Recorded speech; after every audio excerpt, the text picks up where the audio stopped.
Purihin ang iyong dakilang pangalan.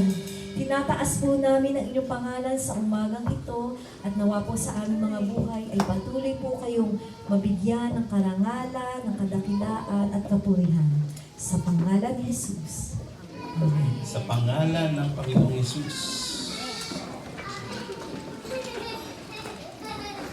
Magandang umaga.